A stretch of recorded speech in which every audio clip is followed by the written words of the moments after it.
ഈ ഇന്റർവ്യൂ എനിക്ക് അയച്ചു തരാതെ എയർ ചെയ്യരുത്. ഇപ്പോഴും മുന്നോട്ട് ഒറ്റയ്ക്ക് തന്നെയാണ് പോരാടുന്നത്. ഒരു അസോസിയേഷൻ പോലും കൂടെ നിന്നിട്ടില്ല, ഒരാളും ഇല്ല, അതിന്റെ ആവശ്യമില്ല. ഇത്ര കാലം മുതൽ ഏത് ടൈം മുതലാണ് ഞാൻ വേട്ടയാടിപ്പെട്ടത്? സംശയം മാത്രമേ, ചോദ്യചിഹ്നം മാത്രമേ എഴുതുന്നുള്ളൂ. അയ്യോ, അവർക്ക് മറ്റേ ഇതുണ്ട്, അവര് അവിടെയാണ്, അവരിവിടെയാണ്. ഈവൻ എന്റെ വിവാഹം പോലും വിറ്റ് കാശാക്കിയവരുണ്ട്.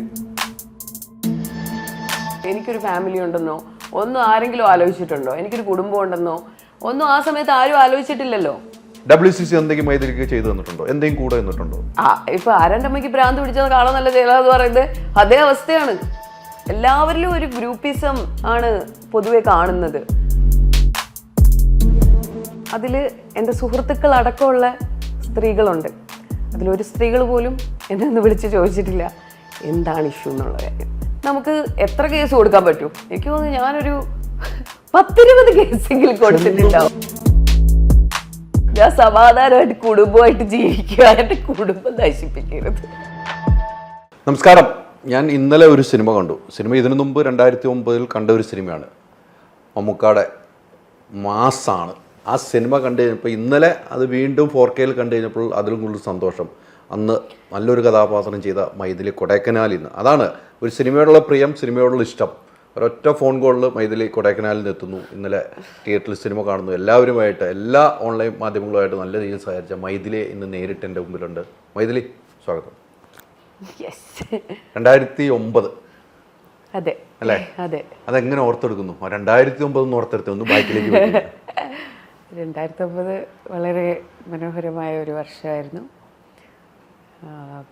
പാലേരി മാണിക്യം എന്ന ചരിത്ര ബഹുലമായ ഒരു കഥ സിനിമയായ ഒരു വർഷം കൂടിയാണ്. എനിക്ക് വളരെ എൻ്റെ കരിയറിൻ്റെ അല്ലെങ്കിൽ എൻ്റെ ജീവിതത്തിലെ ഒരു വലിയ മാറ്റം കൊണ്ടുവന്ന ഒരു ഇയറാണ്. എനിക്ക് വളരെ സന്തോഷമുള്ള വർഷം തന്നെയാണ്. നമ്മളത് ഇന്നലെ കാണുകയാണ്. ഇന്നലെ കഴിഞ്ഞ പോലെ ഇന്നലെ കണ്ടു. അതെ അതെ അതെ അതെ അതെ അതെ, അങ്ങനെയാണല്ലോ ആ കഥയും. അതെ. പക്ഷെ ആ സിനിമ നമുക്ക്, എനിക്ക് തോന്നുന്നു അന്നത്തെ കാലത്തിൽ വേണ്ടത്ര രീതിയിലേക്ക് പോയില്ല ആ സിനിമ. എന്നാൽ സംസാരിക്കപ്പെട്ടു, അവാർഡുകൾ വാരിക്കൂട്ടി. ഒരു നോവലായതുകൊണ്ടായിരിക്കാം ആ സബ്ജക്റ്റ്, നോവൽ ബേസ് ചെയ്തായിരുന്നല്ലോ ആ സബ്ജക്റ്റ് വരുന്നത്. പക്ഷേ മൈഥിലിയെ സംബന്ധിച്ചോളം ഇപ്പോൾ പറഞ്ഞ പോലെ കരിയറിൽ ഏറ്റവും ഒരു മാറ്റം സംഭവിച്ച ഒരു സിനിമയാണെന്ന് പറഞ്ഞു. എങ്ങനെയാണ് അന്ന് ആ സബ്ജക്റ്റിലേക്ക് മൈഥിലി എത്തിയത്? അന്ന് ഞാനിത് 15 വർഷമായിട്ട് പറഞ്ഞുകൊണ്ടിരിക്കുന്ന ഒരു കഥയാണ്. കാരണം എല്ലാവർക്കും അറിയാവുന്നൊരു കഥയാണ്. അപ്പം ഇതുപോലെ എൻ്റെ ഫോട്ടോസ് കണ്ടിട്ട് അങ്ങനെ ഞാൻ അവിടെ എത്തിപ്പെടുന്നതാണ്. രഞ്ജാർ അങ്ങനെ എന്നെ ഈ ഒരു പ്രൊജക്റ്റിന് വേണ്ടി വിളിക്കുകയും ഞാനും എൻ്റെ ബ്രദറും കൂടെയാണ് ഫസ്റ്റ് അവിടെ ചെല്ലുന്നത്. അപ്പോൾ കുറച്ച് ഫോട്ടോഗ്രാഫ്സൊക്കെ എടുത്ത്, അപ്പോൾ അത് കഴിഞ്ഞിട്ടൊരു 1 hour നമ്മളൊന്നും സംസാരിക്കാതെ ഇങ്ങനെ ഇരിക്കുക. അപ്പോൾ ഒരു 1 hour സംസാരിക്കാതിരുന്നപ്പോൾ ഞാൻ വിചാരിച്ചു ചിലപ്പം ഇനിയിപ്പോൾ വെറുതെ ഇവിടെ ഇരിക്കുകയായിരിക്കും. അപ്പം ഞാൻ ചോദിച്ചു, ഞാൻ പൊക്കോട്ടെ, ഞാൻ വീട്ടിൽ പൊക്കോട്ടെ, വെറുതെ എന്തിനാണിക്കണ? അപ്പോൾ പറഞ്ഞില്ല, കോസ്റ്റ്യൂമും മേക്കപ്പും വരാൻ പറഞ്ഞിട്ടുണ്ട്. അപ്പോൾ അതുകൊണ്ട് അങ്ങനെ കോസ്റ്റ്യൂമും മേക്കപ്പും വന്നു. അങ്ങനെ ജസ്റ്റ് ട്രയൽ ചെയ്തു. മാണിക്യത്തിൻ്റെ ഒരു ഔട്ട്ഫിറ്റും പിന്നെ ഒരു ലുക്സും ഒക്കെ വെച്ചിട്ട് ട്രയൽ ചെയ്തു. അന്ന് ഞാനിതുപോലെ കണ്ണിൽ ലെൻസൊക്കെ വെച്ചിട്ടാണ് പോകുന്നത്. കുറച്ച് മോഡേൺ ഇതായിരിക്കും എന്നുള്ളൊരു കഥാപാത്രമായിരിക്കും എന്നൊക്കെ വിചാരിച്ചിട്ടാണ് പോകുന്നത്. പക്ഷെ അവിടെ ചെല്ലുമ്പോഴാണ് അപ്പോൾ ആദ്യമേ പറഞ്ഞതൊരു നാടൻ കഥാപാത്രമാണ്.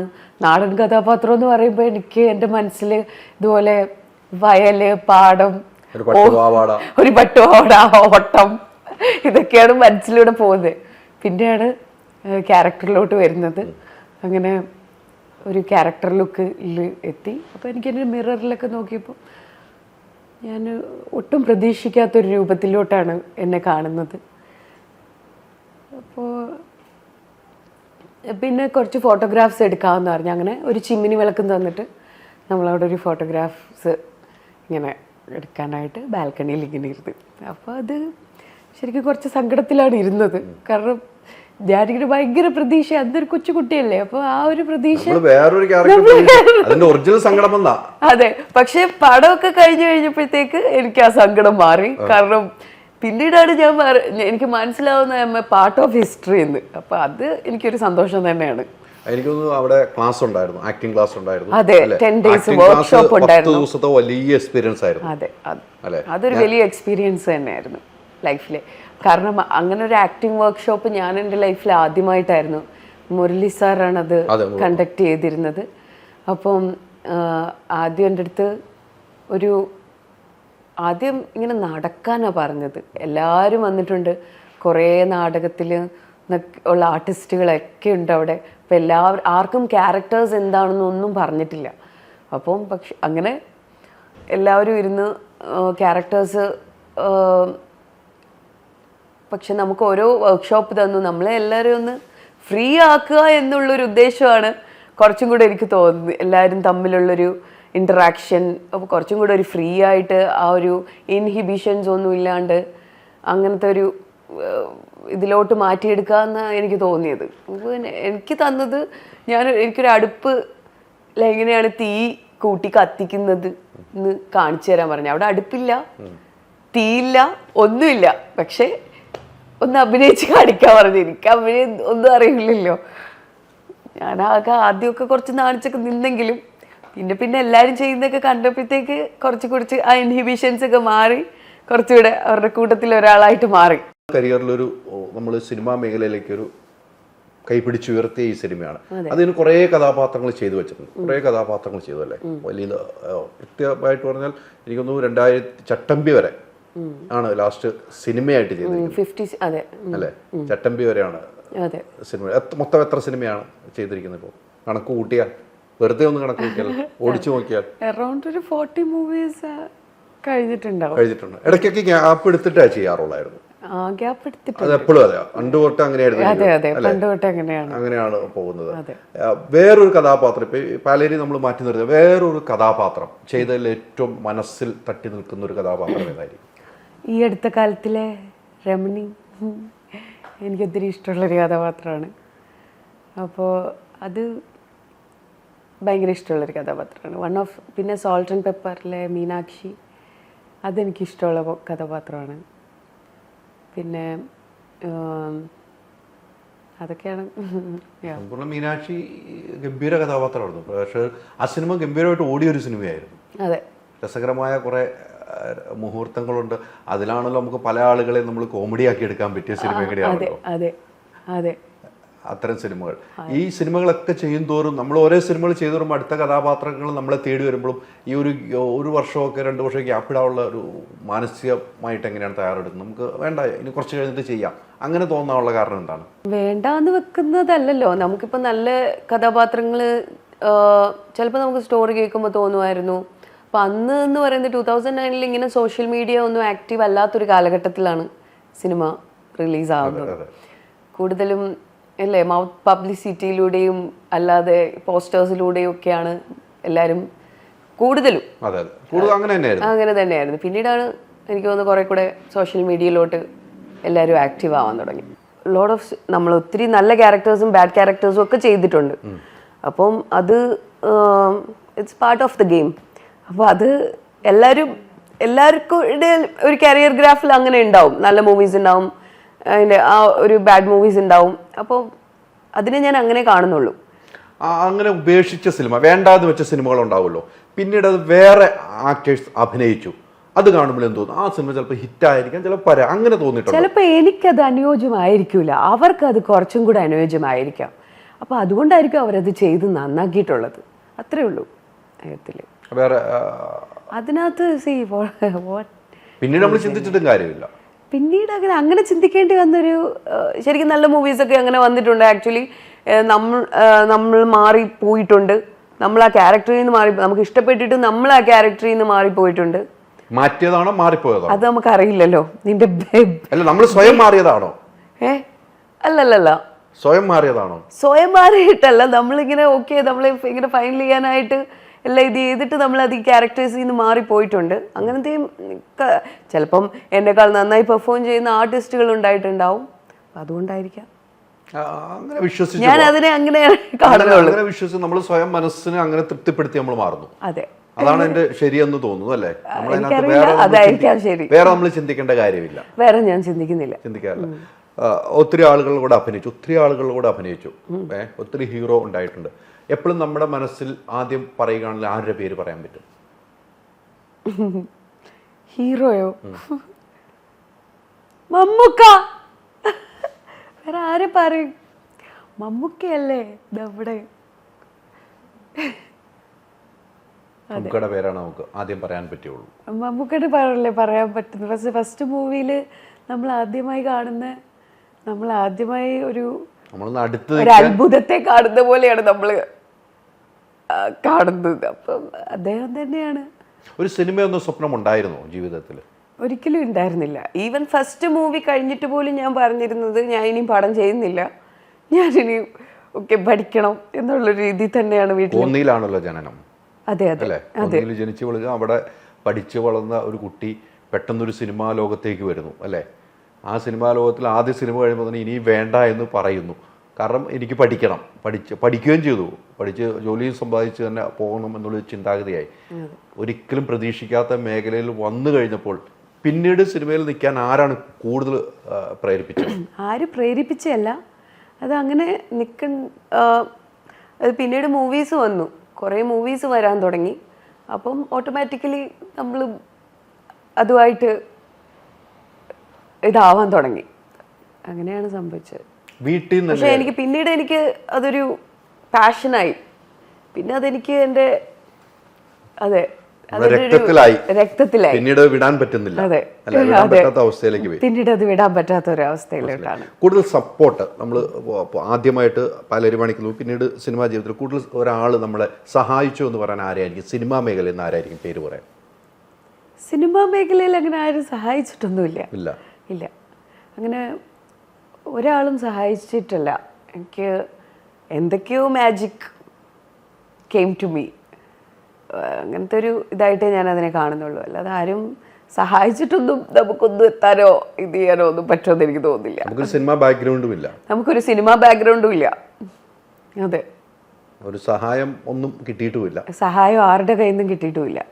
നമ്മള് തനിയെ വഴിവെട്ടി വന്നവളാണ് അല്ലേ? അതെ, ആ വഴി ഇപ്പോഴും തുറന്നു കിടക്കുകയല്ലേ? അതെ, തുറന്നു കിടക്കുകയാണ്. ഇനിയിപ്പം ഒരു സിനിമ അഭിനയം എനിക്ക് തോന്നുന്നു ചട്ടമ്പി കഴിഞ്ഞിട്ട് കുറേ കാലമായി. പിന്നെ കുട്ടിക്ക് ഇപ്പം എത്ര വയസ്സായി? 1.5 വയസ്സായി. 1.5 വർഷക്കാലമായിട്ട് സിനിമകളൊന്നും ചെയ്യാതെ ഇപ്പോൾ മലയാള സിനിമയിലേക്ക് ഇന്നലെ സിനിമ കണ്ടു കഴിഞ്ഞപ്പോൾ വീണ്ടും ഒരു തിരിച്ചുവരവ് ആഗ്രഹിക്കുമല്ലേ? ഡെഫിനറ്റ്ലി തിരിച്ചുവരവ്. ഞാൻ തിരിച്ചു വരും. I'm waiting for it. ഞാൻ തിരിച്ചു വന്ന് അഭിനയിച്ച് കാണിക്കും. അതെ, ഞാനൊരിക്കലും I believe in myself. എനിക്കറിയാം എനിക്ക് കാലിബർ ഉണ്ട്, എനിക്ക് എല്ലാ കഴിവുമുണ്ട്. അപ്പം so I can be back. ഇനിയുള്ളൊരു യാത്ര, സിനിമാ മേഖലയിലുള്ളൊരു യാത്ര, ഇപ്പം നേരത്തെ പറഞ്ഞല്ലോ നമ്മൾ ഇനി ഈ സിനിമ ഇന്നലെ കണ്ടു കഴിഞ്ഞപ്പോൾ ഞാൻ സ്വന്തം വഴിവെട്ടി വന്നവളാണ് എന്ന് പറയുമ്പോൾ നമ്മൾ ഇനിയുമുള്ള യാത്ര തുടരുകയാണ്. ഇനി നമുക്ക് ചെയ്യേണ്ട കഥാപാത്രം നമ്മുടെ മനസ്സിലുണ്ടാവും, പല കഥാപാത്രങ്ങളുണ്ടാവും. അങ്ങനെ ഒരു കഥാപാത്രം മനസ്സിലുണ്ടോ?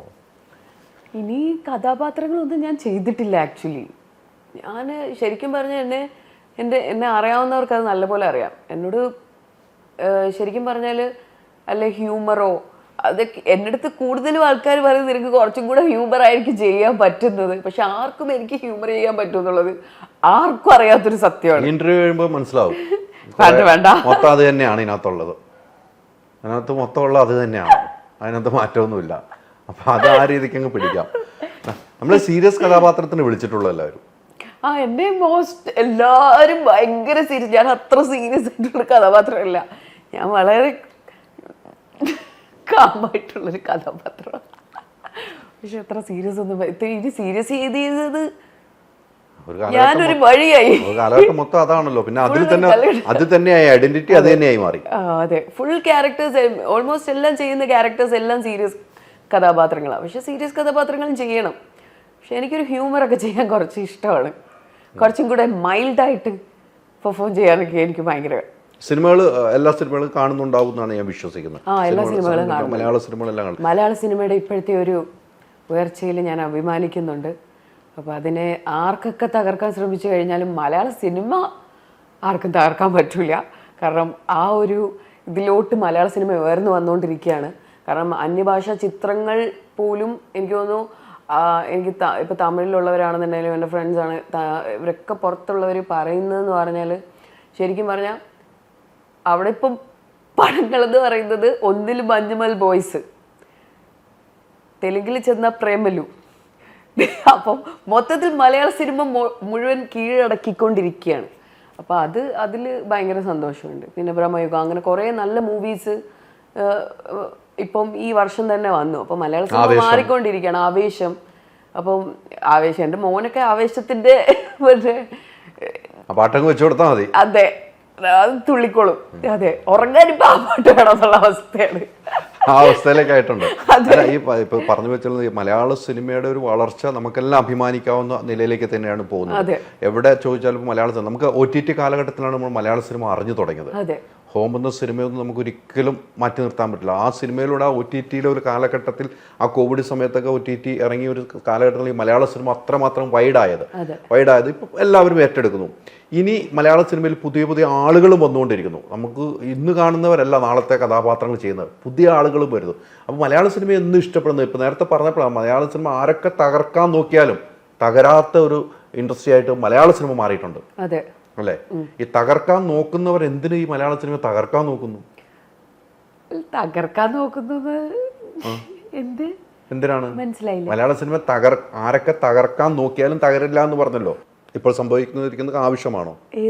എന്താണ് സംഭവിക്കുന്നത്? മലയാള സിനിമയിൽ ഇപ്പൊ പറഞ്ഞല്ലോ, തമിഴ്നാട്ടിൽ പോയാലും തെലുങ്കിൽ പോയാലും നമ്മുടെ മലയാള സിനിമയെ അതുപോലെ ഉയർത്തി പറയുന്നു, നല്ല സിനിമകൾ പറയും. അതുപോലെ തന്നെ ഇപ്പൊ ഹേമ കമ്മിറ്റി റിപ്പോർട്ട് വന്നു. ഇതൊക്കെ വന്നതിന് മലയാള സിനിമയ്ക്ക് അതിന്റെ ഒരു ഡാമേജുകൾ ഉണ്ടാവുന്നു എന്ന് തോന്നുന്നുണ്ടോ? ഇത് മലയാള സിനിമയ്ക്ക് മാത്രമാണോ ഈ ഡാമേജ് ഉള്ളത്? തമിഴിലില്ലേ, തെലുങ്കിലില്ലേ, ഹിന്ദിയിലില്ലേ? ഇനി സിനിമയ്ക്ക് മാത്രമാണോ ഈ ഡാമേജ് ഉള്ളത്? നിങ്ങളുടെ പ്രൊഫഷനിലില്ലേ? പറ. ഉണ്ട്, എല്ലാ മേഖലയിലും ഉണ്ട്. എല്ലാ മേഖലകളിലും ഉണ്ട്. അപ്പം അത് പുറത്ത് വരട്ടെ, എല്ലാ കാര്യങ്ങളും പുറത്ത് വരട്ടെ, ഓപ്പൺ ആവട്ടെ, കലങ്ങി തെളിയട്ടെ. പക്ഷേ ഇത്ര വർഷങ്ങളായ ഒരു കേസ് കെട്ടുകളാണ് പലതും നമ്മൾ കാണും. നമ്മൾ തന്നെ ലജ്ജിക്കുന്ന ആളുകൾ വന്ന് പറയുന്നുണ്ട്. വർഷങ്ങൾക്ക് മുമ്പുള്ള കഥകൾ വന്ന് പറഞ്ഞു പോകുന്ന ആളുകളുണ്ട്. നമുക്ക് അതൊക്കെ എങ്ങനെയാണ് ഉൾക്കൊള്ളാൻ കഴിയുന്നത്? നമ്മൾ വിശ്വസിക്കുന്ന ഒത്തിരി കേസുകളുണ്ടാകും. ചിലത് കേൾക്കുമ്പോൾ ആ ഒറിജിനൽ പറഞ്ഞതുപോലും വിശ്വസിക്കാൻ പറ്റാത്ത അവസ്ഥയിലേക്ക് വരെ നമ്മൾ പോകുന്നുണ്ട്. അതിനൊക്കെ ഒരു പരിധി വേണ്ടേ? എൻ്റെ ഒരു കാഴ്ചപ്പാട് ഞാൻ പറയുന്നു കേട്ടോ. ഞാൻ മൈഥിലിയെ കുറിച്ച് നമുക്ക് അറിയാത്തൊരു കാര്യത്തിനെ കുറിച്ച് നമ്മൾ അഭിപ്രായം പറയാൻ പാടില്ല. അല്ല, മൈഥിലി ഇപ്പൊ എന്നെ കുറിച്ച് ഒരു ആരോപണം പറഞ്ഞു എന്ന് വെക്കാം.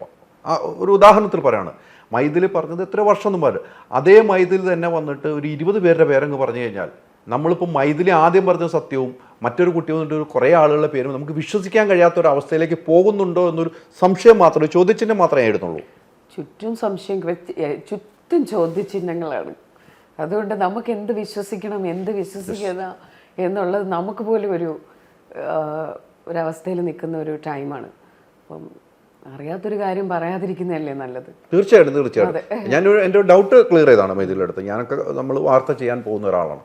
അപ്പോൾ നമ്മൾ ഇന്ന് കേൾക്കുന്ന ഒരു പേരായിരിക്കില്ല നാളെ കേൾക്കുന്നത്. എന്തുകൊണ്ട് ഇങ്ങനെ വരുന്നു? ഇപ്പോൾ നമ്മളൊരു സ്ത്രീ ഒരു പുരുഷനെ കുറിച്ച് ആക്ഷേപിക്കുന്നുണ്ടെങ്കിൽ ആ പുരുഷൻ തെറ്റ് ചെയ്തിട്ടുണ്ടെങ്കിൽ അദ്ദേഹത്തിന് ശിക്ഷിക്കപ്പെടണം. അതിന് യാതൊരു മാറ്റമില്ല. തെറ്റ് ചെയ്താൽ ശിക്ഷിക്കപ്പെടണം. പക്ഷേ അത് പറഞ്ഞ് തെളിഞ്ഞില്ലെങ്കിൽ, കേസ് തെളിഞ്ഞില്ലെങ്കിൽ അതിന് അദ്ദേഹത്തിനൊരു കുടുംബമുണ്ട്, അദ്ദേഹത്തിന് വീട്ടുകാരുണ്ട്. ആ ഒരു ചിന്താഗതിയും കൂടെ ആരോപിക്കുന്നവർക്ക് തെളിയിക്കാനുള്ള ബാധ്യസ്ഥയും കൂടെ ഉണ്ട്.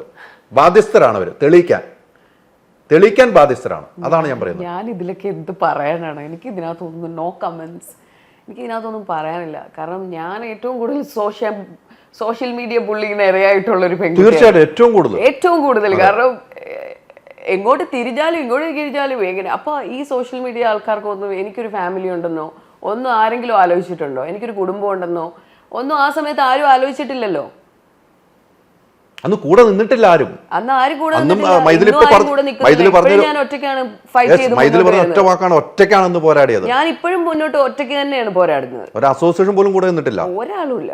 അതിന്റെ ആവശ്യമില്ല. അന്ന് മൈഥിലി അനുഭവിച്ചത് കുറെയൊക്കെ ഞാൻ കണ്ടിട്ടുണ്ട്, നമ്മൾ സംസാരിച്ചിട്ടുണ്ട്. അതുകൊണ്ടാണ് പറഞ്ഞത്, നമ്മൾ നേരിട്ടും സംസാരിച്ചിട്ടുണ്ട്. ഇവരുടെ വിവാഹം പോലും വിറ്റ് കാശാക്കിയവരുണ്ട്. അപ്പം ആരാണ് ശരിക്കുള്ള പ്രതികൾ എന്നാണ് എനിക്ക് മനസ്സിലാവാത്തത്. നമ്മൾ ആരെയൊക്കെ പ്രതികൂട്ടി നിർത്തും? ആരൊക്കെയായിരിക്കും പ്രതികൾ? സോഷ്യൽ മീഡിയ ഒരു സൈഡിൽ, പ്രതികൂട്ടി നിൽക്കാൻ റെഡി ആയിട്ട് നിൽക്കണം അല്ലേ? തീർച്ചയാണ് ഇതിൽ പറഞ്ഞുള്ള വാസ്തവമാണ്. ഇല്ല എന്ന് പറയില്ല. നമുക്ക് ഒരാളുടെ ജീവിതത്തിൻ്റെ സ്വകാര്യതയിലേക്ക് കയറി പോകുന്ന, ഉള്ളു തുറന്ന് പോകുന്ന ഒരു സമൂഹത്തിലെ സോഷ്യൽ മീഡിയ ഒത്തിരി ഉണ്ട്. ഇപ്പോഴുമുണ്ട്, ഇല്ല എന്ന് ഞാൻ പറയുന്നില്ല. ഇപ്പോഴുമുണ്ട്, അന്നുമുണ്ട്. അന്ന് അത്രയും അല്ലെങ്കിൽ പിന്നീടുള്ള കാലഘട്ടത്തിൽ വളരെ വേട്ടയാടിയ ഒരു വ്യക്തിയാണ് മൈഥിലി. അങ്ങനെ വേട്ടയാടി പിന്നീട് എന്ന് പറഞ്ഞാൽ എത്ര കാലം മുതൽ, ഏത് ടൈം മുതലാണ് ഞാൻ വേട്ടയാടിപ്പെട്ടത്? അതൊക്കെ ഒരു മടുപ്പുണ്ടാക്കിയില്ലേ മൈഥിലിക്ക് ആ സമയങ്ങളിലൊക്കെ? ഐ ഓവർകംഡ്. സി നമുക്ക് നമ്മൾ മാത്രമേ ഉള്ളൂ. വി ഹാവ് ടു നമ്മൾ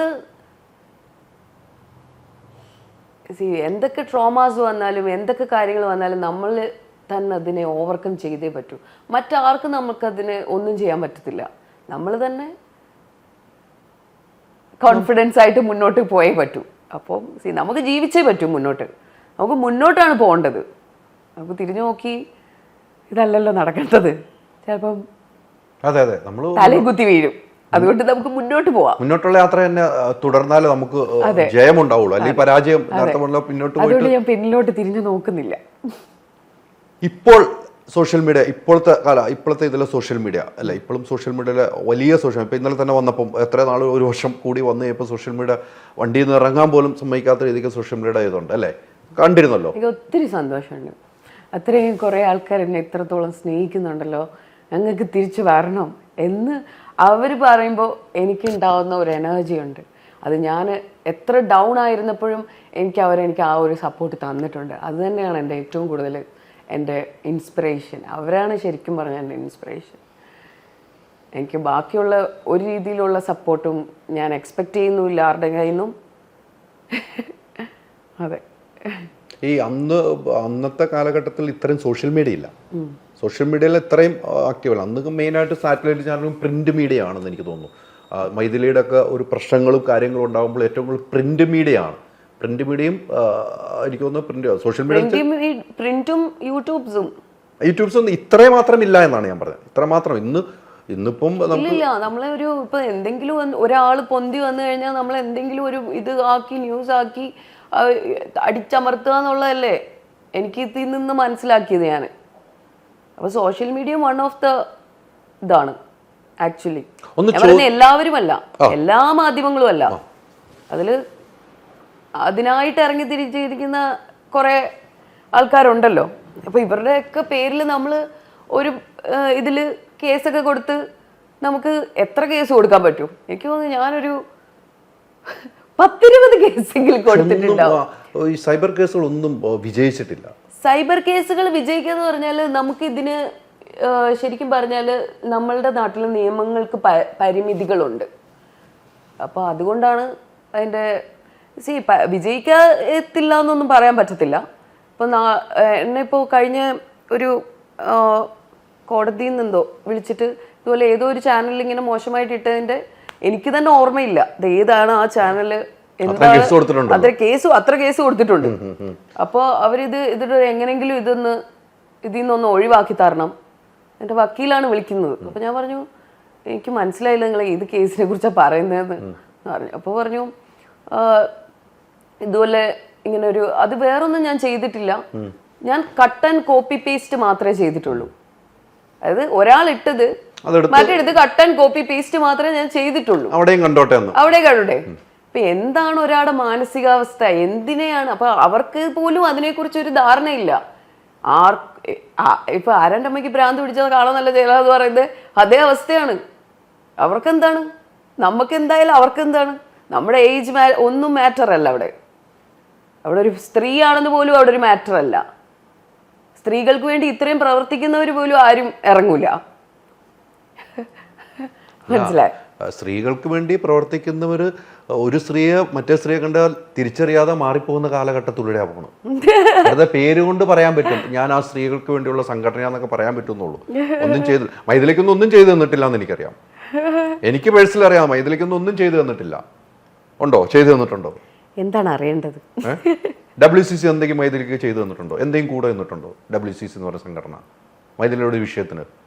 ഞാൻ ആരെയും എതിർത്ത് പറയല്ല, അല്ലെങ്കിൽ എനിക്ക് ആരോടും യാതൊരു എതിർപ്പുമില്ല. ഒരു സംഘടനയോടോ ഒരു സംഘാടകരോടോ ഒന്നുമില്ല. ഞാൻ എൻ്റെ ഇൻഡിവിജ്വൽ അഭിപ്രായമാണ് തീർച്ചയായിട്ടും എപ്പോഴും ഞാൻ പറയാറും ഇതും ഉള്ളത്. എനിക്ക് ഇവരുടെ സംഘടനകളോടോ ഒന്നും ഒരു എതിർ ഇല്ലാത്തൊരു വ്യക്തിയാണ് ഞാൻ. പക്ഷേ ആസ് മൈ പേഴ്സണൽ എക്സ്പീരിയൻസ് 2018 എൻ്റെ ഒരു കേസിൻ്റെ ഇത് വന്ന സമയത്ത് WCC ഇതുപോലെ പോസ്റ്റ് ഇട്ടു, എനിക്കെല്ലാവിധ സപ്പോർട്ടും നേരുന്നു എന്ന് പറയുന്ന ഒരു പോസ്റ്റ് ഇട്ടു. പക്ഷേ അതിൽ എൻ്റെ സുഹൃത്തുക്കൾ അടക്കമുള്ള സ്ത്രീകളുണ്ട്. അതിലൊരു സ്ത്രീകൾ പോലും എന്നെ ഒന്ന് വിളിച്ച് ചോദിച്ചിട്ടില്ല എന്താണ് ഇഷ്യൂ എന്നുള്ള കാര്യം. അതിലെനിക്ക് ഇപ്പോഴും വിഷമമുണ്ട്. അത് ആരോടും ഉള്ള ഒരു ഇതൊന്നുമല്ല, പക്ഷെ അത് എനിക്ക് ആരുടെ സപ്പോർട്ട് വേണ്ട. ഇറ്റ്സ് ലൈക്ക് പിന്നെ ഈ WCC സ്റ്റാർട്ട് എനിക്ക് WCCനെ കുറിച്ച് കൂടുതൽ അറിയില്ല.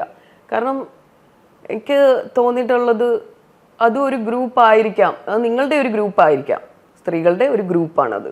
അല്ല, WCCയിൽ ക്ഷണം വന്നിരുന്നു?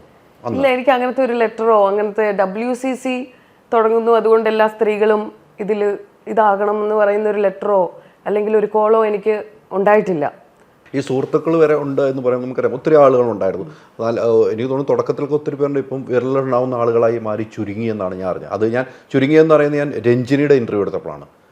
നമ്മൾ ചിത്രത്തിലൊക്കെ അഭിനയിച്ച രഞ്ജിനിയുടെ അഭിമുഖം ഈ ഇടയ്ക്ക് എടുത്തപ്പോൾ രഞ്ജിനി തന്നെ പറയുന്നു WCCയിലുള്ള വിള്ളൽ രഞ്ജിനി ഓപ്പണായിട്ട് പറഞ്ഞു കഴിഞ്ഞു. രഞ്ജിനി എൻ്റെ അടുത്ത് പറഞ്ഞതാണ് അവരൊരു വാട്സാപ്പ് ഗ്രൂപ്പ് ഉണ്ട്, അതിൽ മാത്രമുള്ളൂ എന്നുള്ള കാര്യങ്ങൾ പറയുന്നുണ്ട്. ഇപ്പം പറഞ്ഞതുകൊണ്ട് മാത്രം പറഞ്ഞാണ് സുഹൃത്തുക്കൾ വരെ ഉണ്ടായെന്ന് പറഞ്ഞാൽ ഒരു പോസ്റ്റ് ഇട്ട് അവസാനിപ്പിക്കാൻ മാത്രമാണ് ചെയ്തതെന്ന് പറയുമ്പോൾ അവരുടെ ആത്മാർത്ഥം എന്താണെന്ന് നമുക്ക് ചോദ്യമാണ്.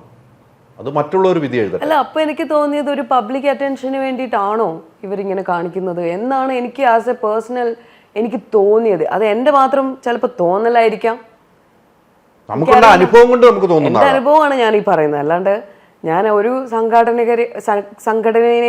സംഘടകരെയും കുറ്റപ്പെടുത്തിയോ ഇത് ചെയ്തിട്ടോ അല്ല സംസാരിക്കുന്നത്. എനിക്ക് എല്ലാവരും എനിക്കിപ്പോഴും പ്രിയപ്പെട്ടവർ തന്നെയാണ്, അത് ഇനി അങ്ങോട്ടും അങ്ങനെ തന്നെ ആയിരിക്കും.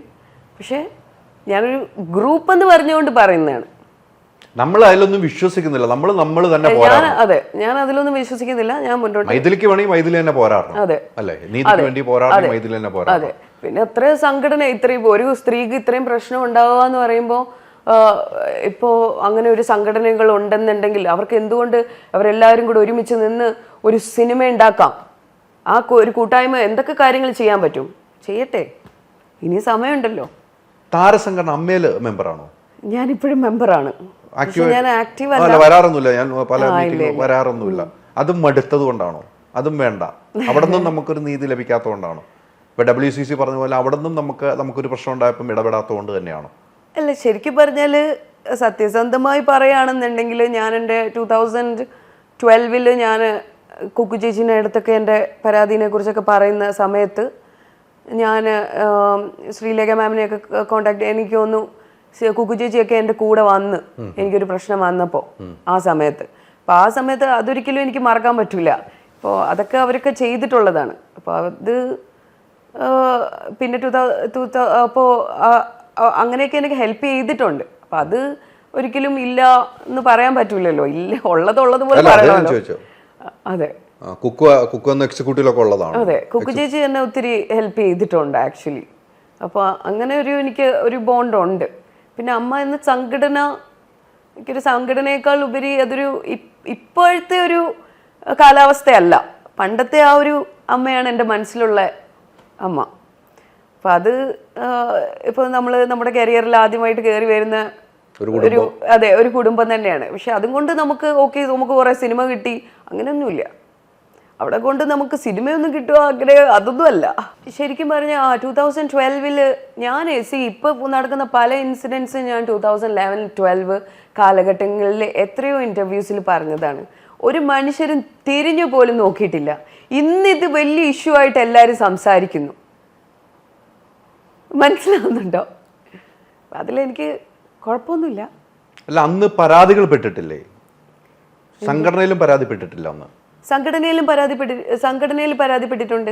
അന്നത്തെ സംഘടനയിൽ നിന്ന് നീതി ലഭിച്ചിട്ടുണ്ടോ? എങ്ങനെ എനിക്ക് ശരിക്കും പറഞ്ഞ സിനിമാ മേഖലകളിൽ നിന്നല്ല. അല്ല, എവിടെ നിന്നാണ് നമ്മൾ സംഘടനയിൽ സിനിമാ മേഖലയിൽ നിന്ന് വേണമെന്നില്ലല്ലോ, പുറത്തു നിന്നുണ്ടായ ഒരു. പക്ഷെ ഇവിടുത്തെ മാധ്യമങ്ങൾ അതിനെ ഇപ്പൊ ഞാൻ പറയാം, ആടിനെ പട്ടിയാക്കുന്ന സ്വഭാവമാണ് ചില മാധ്യമങ്ങളുടെ. അപ്പൊ അതുകൊണ്ട് ഇത് പറയുന്നതായിരിക്കില്ല. അപ്പം ഇത് വിശ്വസിക്കാൻ കുറെ ആൾക്കാര് അപ്പൊ ഇങ്ങനെ ഇത് ചെയ്യാന്ന്, ഇതൊന്നും അല്ല കഥ വേറെയാണ്.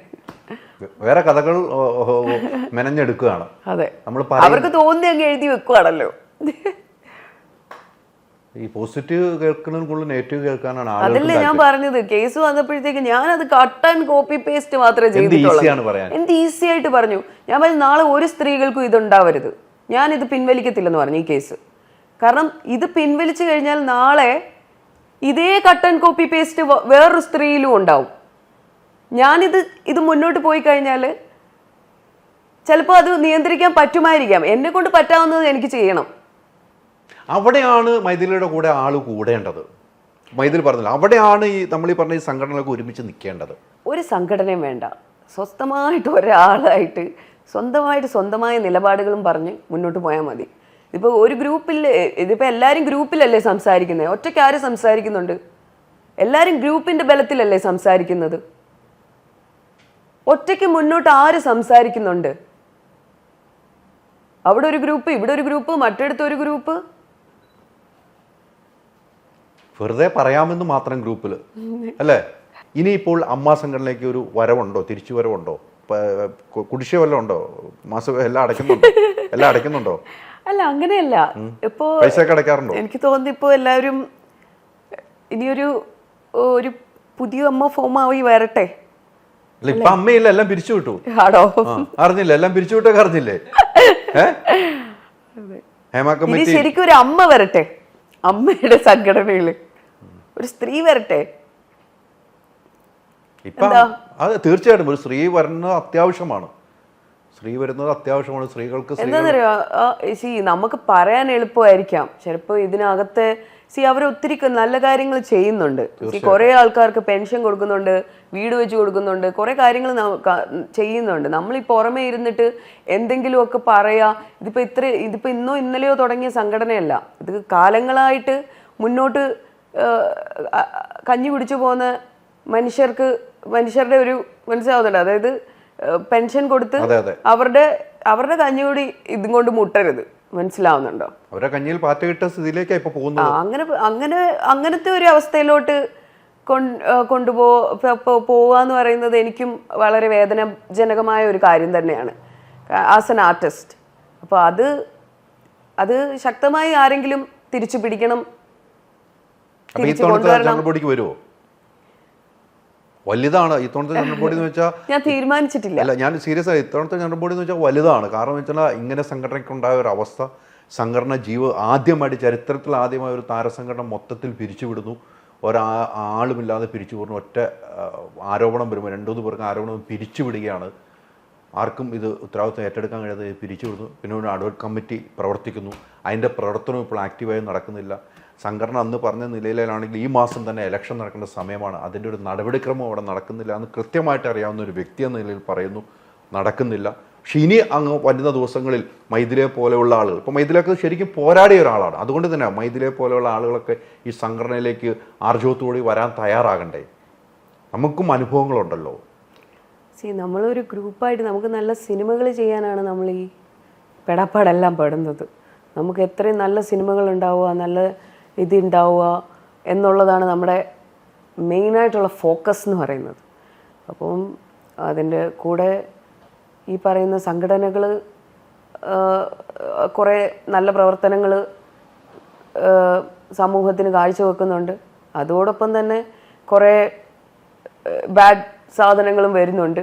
അപ്പം ഇതിനെല്ലാം ഒരു തീരുമാനം ആവട്ടെ, എന്നിട്ട് വരാം, എന്നിട്ട് ആലോചിക്കാം.